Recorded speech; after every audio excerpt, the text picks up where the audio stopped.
made it to Chirohustle. Sit back and learn from the greatest influencers in the profession on the world's #1 chiropractic podcast. Before we dive into this powerful episode, please remember to subscribe to our channel and give us a 5-star rating on iTunes and continue hustling. This episode is sponsored by Imaging Services, Chiro Health USA, Chiro Moguls, Chiropractic Rocks, Pure Chiro Notes, Titronics, doTERRA, Sherman College of Chiropractic, New Patients in a Box, the Influencer Authority Podcast Training, and Prime Spine Consulting. Let's hustle. Hey guys, welcome to episode 339 of the Chiro Hustle podcast. I'm your co-host, Luke Millette, and here's your host, Jim Chester. So today we had the opportunity of interviewing Dr. Greg Venning, and if you want to hear the story of how I trust life and I trust myself in life, stay tuned. Welcome back. This is another episode of the Chiro Hustle podcast. Today, it's episode 339, and it's Dr. Greg Venning coming in from beautiful Cape Town, South Africa. And I'm out here in the Grand Valley, which is Grand Junction, which is on the western slope of Colorado.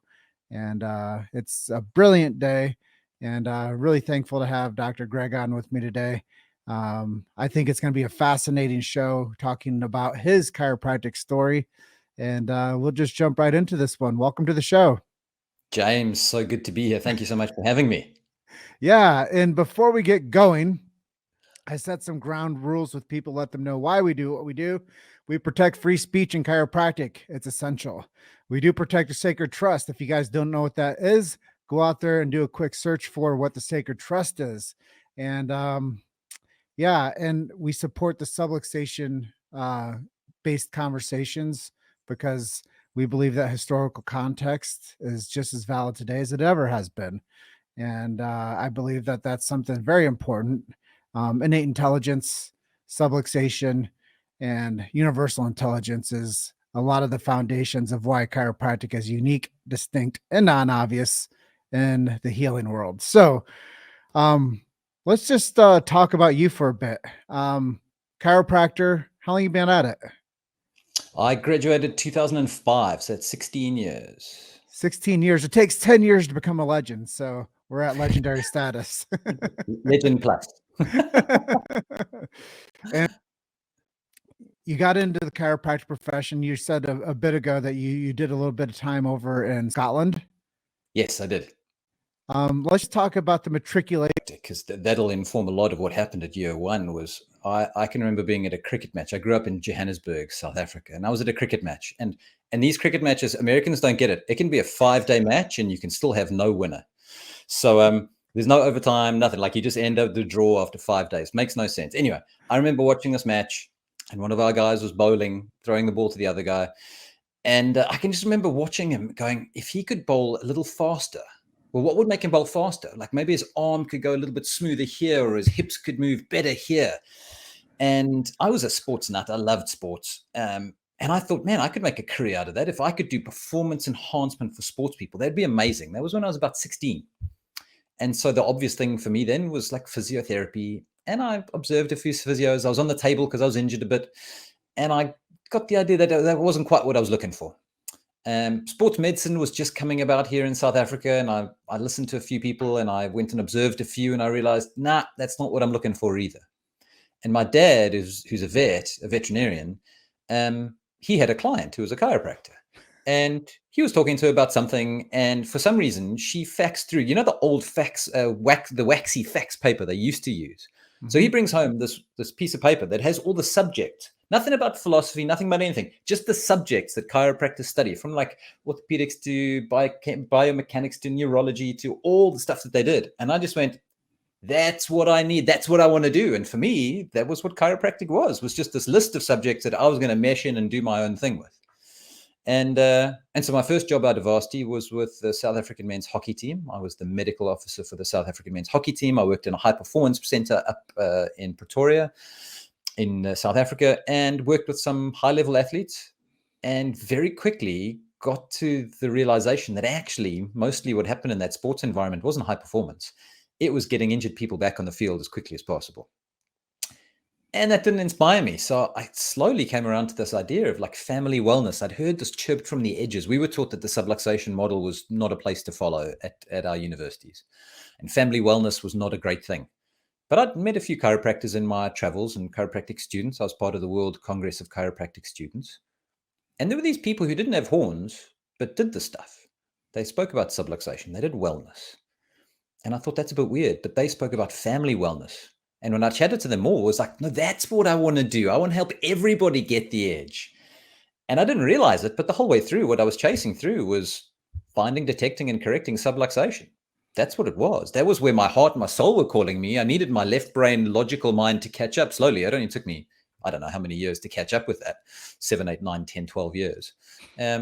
But eventually caught up with that. And that's one of the things that led me to leave South Africa after I graduated, because we couldn't quite do that here. Everywhere I went, nobody was really doing that special thing that I was looking for. So I went to Europe and found it up there and traveled a bit and studied a bit and found the technique that I love and became an instructor, found the girl that I love, brought her home, became a husband, became a father, set up my 6th practice. I promised myself this would be the last time I'd start a practice from scratch. It's the 6th time I've done it. And here I am. And that was, we came back to South Africa in 2012, and here we are 9 years later. You know, I'm curious, what eventually drew you to Scotland out of all places? So I went to the UK, and all I knew was I didn't want to be another South African in London, because London is filled with South Africans and Australians and New Zealanders.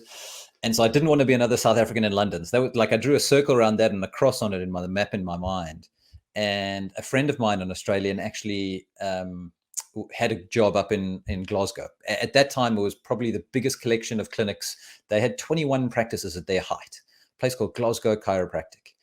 And so I thought, I want to learn the business of chiropractic. So why not go into the biggest company of chiropractic practices that I can find and go and learn it from them.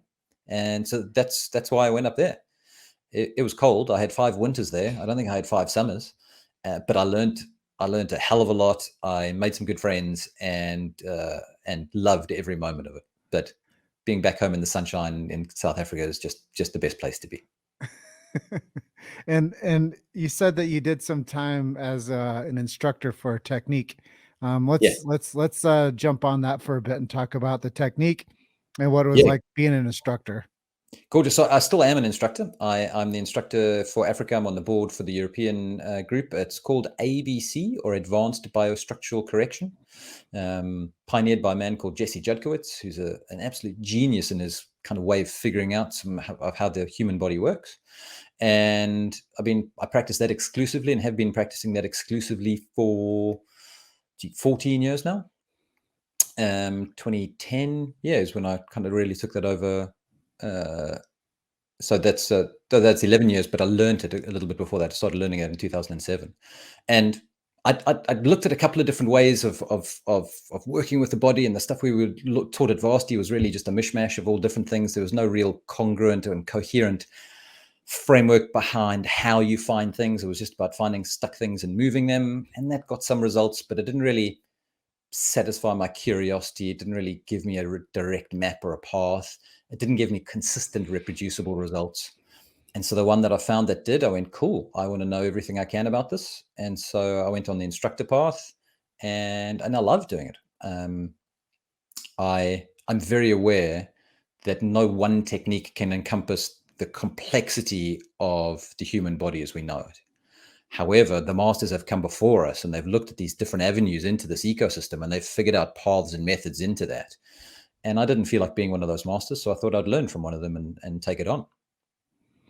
So 6th upstart practice that you've been a part of. Yep. What have you learned about serving people, and more importantly, retention of taking care of people? Yeah. So I'll say the first thing is, and I learned this from the father of my friend that I went to go and live with in Scotland, and he'd been a chiropractor for many years, for decades, and he'd seen 300 a week in and week out forever, and run really successful practices in Australia. And the one day we were having a meal with him. His name's George, and he's amazing. George doesn't drink anything but champagne. Like if he has anything alcoholic, it's champagne. So you go to George's house, you get some champers. And we were sitting with him once, and I was trying to pick his brain, and he goes, Greg, you're overthinking it.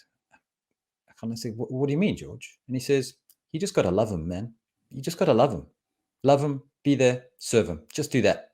And so I think that's the first thing that if I had to go back to a previous version of me and just instill one little thought to make life a lot easier, that would be it.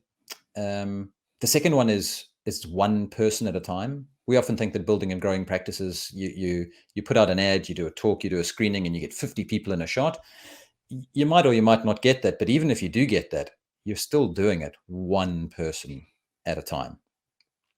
And I think the final thing is, in the last little while, one of my mentors and the man that I do some coaching with, I'm a coach as well, is a man called Mark Postles. And in the last little while, he's dropped a little bombshell for me. And he said that actually retention is probably the wrong way to look at it. And that confused me for a while. And his point goes on, and he says that anywhere you retain something is not always a good thing. Like you retain water. It's like, oh, I don't want to retain things. But I think what we mean in that when we talk about it in our practices is how do we stay consistently attractive to people so people continue to choose chiropractic care, and then they continue to choose their chiropractic care with you in your office. And that's the way I think about it now, is how do we first of all help them to continue to choose chiropractic care for a lifetime? And then second of all, how do I step my game up so I have the honor of serving them as they're making that choice for a lifetime? And I think with those frames in mind, it makes building, growing, and staying in practice a lot more fun, a lot more fulfilling, and a lot easier, I think. Well, it brings me to an idea that I've heard a lot of times is you might as well be yourself because everyone else is taken.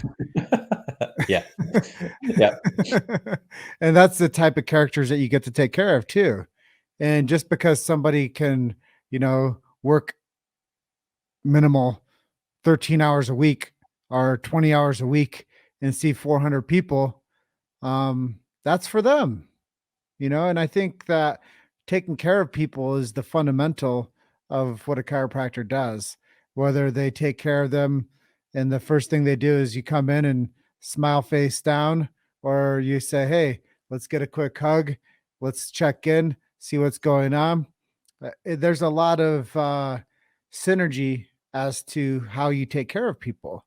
And I think a lot of times people say, hey, you got to be a high volume to be successful. Well, I think also you have to consider we have to be mindful volume. That's something that I used to talk about a long time ago when we were early out in this chirohustle project. Is mindful volume is something that will give the practitioner long-term effective value rather than a financial return based on a numbers game. And I think that we have to consider who the practitioner is and what their scope of influence really is and what they want to attain. Like you said, do I want to be a performance-based chiropractor to help people build athletic careers? Or do I want to be a family wellness practitioner to make people healthy from cradle to grave? And I think that that's a real responsible thing for the practitioner to have to understand that this is a career of taking care of people, whether it's I'm worried about the money aspect of being a professional, or I'm more interested in the performance aspect of everybody that gets a chance to have my care. Yeah, spot on. And we talk about care. We talk about chiropractic care. In the subluxation model, we don't talk about chiropractic treatment. Treatment is that very short-term therapeutic approach where it should be kind of 4 visits and out. And if all you're doing is treatment, then you want your treatment to be as short-lived as possible. But if you're taking care of someone, that's a lifetime gig. And the concept of success and successful practice is really nebulous because, like you say, success is what lights up your fire. What's success for you? And so often we get stuck on the numbers, and people say they want to gauge your success versus their success. So they ask you the numbers question when you're hanging out with them. And that's comparison. Like nobody's ever going to be happy by comparison. But are you serving people in a way that makes your heart sing? I have, especially in chiropractic, I have 3 fundamental truths that I think exist in chiropractic. We can do what makes our heart sing as chiropractors. We can change the world. and we can make a profit at the same time. However, if you're putting profit first above doing what makes your heart sing, I think you said the sustainability, the longevity of what you're doing is under huge question. And I would then question how much spirit, how much source, how much soul are you putting into what you're doing if it's not the thing that makes your heart sing?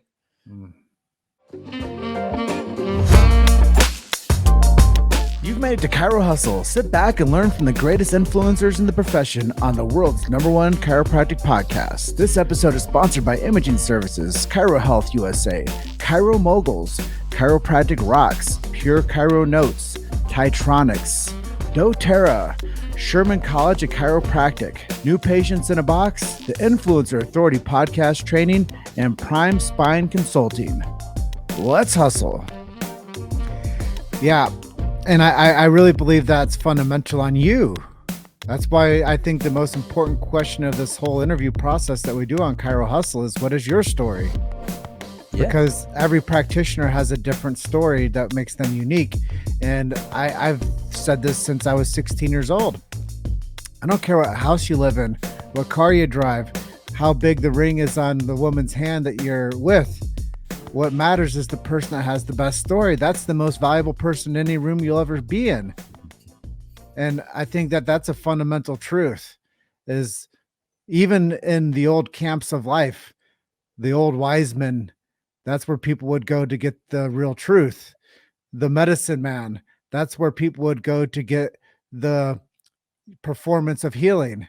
You know, we would go towards the people with the best stories. And that's who children gravitate towards, is the story at bedtime, you know? And I really believe that if you have a better story, all these things, being a practitioner, being a father, being a chiropractor, these things are what make you who you are. And that's the real value of Chiro Hustle's a show, is we bring people on, allow them to be seen, allow them to be heard. And then I get to ask you, what are you doing to take care of yourself? It's always bringing the mirror in front of us that makes us uncomfortable, isn't it? So what are you doing as far as human performance to take care of you and your family? I know it's been a pretty strange past 24 months, but what have you done to make sure that you're high level performance and healthy? So I guess there's a story, and even a meta story to that, is that for a long time, and we go back to, like, I was a sportsman. I played rugby and I did water polo, but I was never the top. I was never the best. I usually made the A team, but I wasn't the A player in the A team. So I always had to find the shortcuts and the methods and the hacks to try and get performance a little bit higher. And so there was supplement regimes and training patterns and things, but I was missing the foundation to health for a long, long, long time. And through my learning of chiropractic, and as I was growing into being a chiropractor, the idea of, like, well, what does health mean? Like, what is it? What is a good definition of health? And let's deconstruct this stuff, because all the supplements we can put in are all great. The exercise regimes are all great, but, like, what is the foundation? What is the basic premise? And we know that health comes from above down and inside out. Life comes from above down and inside out. And then the question is, what do we need to do from the outside to support that? And so we come down to a nice cellular basis. We can go to somebody like Bruce Lipton and talk about how we are an ecosystem of cells. And it's the health of each individual cell that will determine the health of the ecosystem. Okay, great. So what do the cells need? Well, they need to be in an environment that matches their genetic lineage. Okay, cool. So that led me onto this idea of the ancestral model of healthcare, like what's being called paleo, but that's a very kind of small part of it. But this idea of, what would a healthy, wild-free human be doing to be living their best life? And what do we know about this? And what don't we know about this? So this led me into a long journey. So basically, movement-wise, I think of movement. I don't think of exercise. I've done some CrossFit in the past and kind of moved beyond, or through that, into some more, I don't even know a word for it. Like, I just love moving, and I love moving my body in multiple dimensions, sometimes heavy, sometimes light, sometimes fast, sometimes slow. And I vary it up a lot. I get something most every day, usually with my girls. And that's why I think of movement, not exercise. It doesn't have to be done in a gym to count and be really good for you. In terms of food and nutrition, the basic foundation of food quality above anything. I don't care if you want to be paleo, I don't care if you want to be vegan, but your food quality is paramount above everything else. Making sure that we have a spiritual connection of some sorts, whether you're completely non-religious, non-spiritual, and you just want to meditate, good on you. Keep going. If it's prayer for you and it's religion, great. Keep going. For me, those both light up the same parts in the brain, and I believe they both have the same spiritual connection for us. As long as you believe fully that you're doing something that is bringing you fulfillment. And so I'm all about the fundamentals. People get annoyed with me and they come and they go, so Doc or Greg, or if it's a friend or anybody, they go, I've got this thing I want to heal. I go, cool. What are you doing about your base level health? No, I just want, like, what supplement should I take for this thing? Okay. What are you doing for your base level health? Always come back to that, like, especially when the issues with the pandemic have come through. Okay, Greg, I'm getting adjusted. What else do I need to do? Well, what are you doing for your base level health? We've given you all these resources. Yeah, I'll do some of those, but I want to know supplements to take. So what are you doing for your base level health? We always come back to the fundamentals. And it's kind of like, we'll go back to sports again. You think of the best sports person you know in any discipline you can think of. And I guarantee you, those people who are just genius level, they do the basics better than anybody else on that field. And for me, I've kind of trodden a nice path. I'm okay where I am. Obviously, always space to improve. Recently, we went to a naturopath and got our bloods done for another whole set of things, and a couple of supplements put in there. So I'm not averse to putting those things in. But the question has to start is, supplements are supplemental to what? What are you doing for your base level health? What are the foundations? Don't tell me about supplements and paper over cracks if you've got a flaw in your foundation. Mm-hmm. Let's get down to basics, fundamentals. Yeah, it reminds me of when I first got into chiropractic. I heard of this guy named James Chestnut. Yeah, a lot of my thought lineage comes through James there as well. You're hearing that come through quite strongly. And it's the eat well, think well, move well revolution that he sparked up. And I always had a real concern with that, because I always believe that the adjustment comes first, and it should have been get adjusted, eat well, think well, move well. You're not the only person to point that out. And I will say that I went deep into James's stuff and got his certification, and I loved it. And I don't think this is him and his message. I think it was the way that I took it on. Is I almost lost myself in the wellness functional medicine space and lost that chiropractic space for a while. Mm-hmm. And I'm glad I came back to that as the core foundation. So what you say is absolutely true, and I think needs to be espoused a little bit more in some circles. Well, back to the basics and the fundamentals. I played soccer for 22 years, and the highest level performers were the guys that came from cross country and wrestling. And it was because they knew how to position themselves and run faster and longer than anyone else. Yep.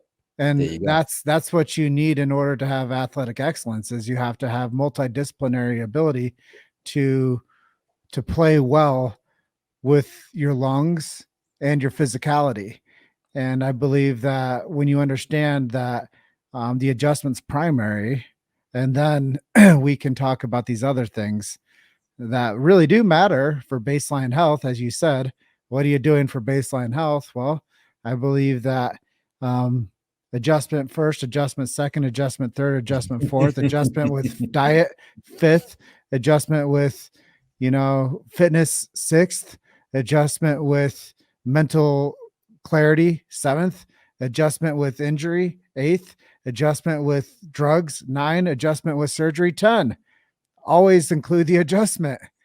And I believe that that's the fundamental cornerstone for why chiropractic is such an amazing profession of life-giving and service. And it's a life-giving profession. And that clarity matters to people that might be listening to this in 10 years. They're going to listen to this one segment of us, Dr. Greg, and they're going to be like, huh, So you're saying I should get adjusted and eat paleo? Yep. So you're saying I should get some blood work and get supplements? Yep. So And you're get saying, adjusted. yep. And So get you're adjusted. so Yeah. you're saying that I should get adjusted and meditate? Yep. So you're saying that I should be a good man to my community and my family and get adjusted? Yep. That's what really chiropractic is it's a fundamental of an an upper hand on adaptability. Oh, And adaptability is just the key there, James. And that's what forms part of that foundation, that foundational part of well-being. And I reckon that if there's two things we're looking for in our lives on a very human level, is we're looking for a deep sense of well-being, and we know that that's innate to us, and we're looking to rediscover that. But we put that together with our path towards fulfillment. You have well-being and a path towards your fulfillment. You're living a good life. You're living a life worth living. mm, And we want that for our kids. And I say this to the parents in my practice.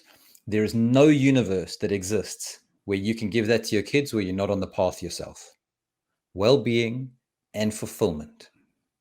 And if we have those two things, man, life is just gorgeous. well, it's all about connecting. And when you're connected, you can then pass down connection to other people with leadership. And that's a really important thing today is most people are drifting and sedating and they want to find a solution for why they don't feel good. But what they don't realize is that the path is through and you have to go through it. You have to have feelings. You have to feel the feelings. And sometimes that's a subluxation and sometimes that's a bad idea that you have that you just can't get through. And I think it was Winston Churchill said that if you're going through hell, just keep going. But if you, my spin on that is if you go to heaven, I don't know, enjoy that too. um, so let's turn the conversation. I know we only have about 4 more minutes left on our call today. Let's tell some people who some of your chiropractic heroes are and how it really positioned you to be who you are today. Yeah, great. So first and foremost is Mark Postles. He's based out of Australia. He runs Quest Chiropractic Coaching, who I coach with as well. And Mark's just a soulful man. Like chiropractic just flows through him, and communication flows through him. He's a gentle character, but he's strong, and he's had such a strong influence on the profession. Especially in places like Australia. He's been on the board of so many of the colleges there, and he's got so much done, so much good work. Next will probably be Patch and Tempo. Stands out to me. His intellectual approach to some of these things and his very methodical approach to the concept of chiropractic appeals to me massively, and I love the way he thinks through those things. And then through him getting to Nathaniel Brennan and Ayn Rand, some of their ideas and their topics that he's really the steward of now that they've passed. I like Brad Glowacki. I love Brad's energy. He's up there and making a noise all the time. And I love the fact that he's got substance behind him. He's not just making a noise. He's got incredible substance behind him. And then there's the colleagues that I've practiced with that have shown me some gorgeous things. People whose names you don't know. They're not on stages. They don't run podcasts. But so I'll talk about kind of the big three in my life. There's Marty Cook, who practices up in the Netherlands. Marty's always been somebody who, if I'm trying to think of what I would do, he's one of the people who I think like, what would Marty do? There's Hayden Bell, who's in Australia. He's in South Australia. He's on the board for the new Australian College of Chiropractic. They've done some amazing work to get that college off the ground. And Hayden was the one who lured me up to Scotland in the first place and got me that great start. And then there's Matt Doyle, who's also an Australian. He's doing his PhD now in pediatrics, and he bought me my first James Chestnut books and kind of put me onto that part because he knew I needed the intellectual stuff to get to the heart-based stuff. I needed to get to the intellectual stuff, and he set me on that journey. Those are some people who've really shaped me as who I am as a man and as a chiropractor. Well, I really appreciate your openness to share today. Maybe you can put me in touch with some of these names that you shared to get them onto our show. Yeah, we'll do, James. There's a long runway for us still. And I feel like we're just getting started with, and this is episode 339. You shine bright, my friend. I'm thankful for the opportunity to share your story to our audience today. And I know we didn't get through all the talking points that I had sent over to you, but I feel like what we did get a chance to do had a lot of substance, and it was a real impactful show. And I know that your friends, your family, your patients, your colleagues, and some of these people that you shared on the back end of this conversation today will listen to this. And I'm really proud of you. I'm thankful for the opportunity to get to know you better on this format. And I know that, the future is long for both of us. So let's just continue supporting this beautiful profession and keep on collecting these stories. And yeah, you're a part of the tapestry of the Chiro Hustle story now. And for that, we're very, very thankful for you. Thank you, James. Stories rule the world. Those who tell the most stories and the best stories rule, and you're doing an amazing job at getting it there. Well, I'm super humble and thankful with your recognition and the way that you see it. And with that, I want you to go on and have an amazing rest of your night with your beautiful family out in Cape Town. And we wish you well, and I look forward to connecting with you soon. Thank you, James. All right. Bye for now. Thanks for listening to Chiro Hustle. Don't forget to subscribe and check back next week to continue hustling.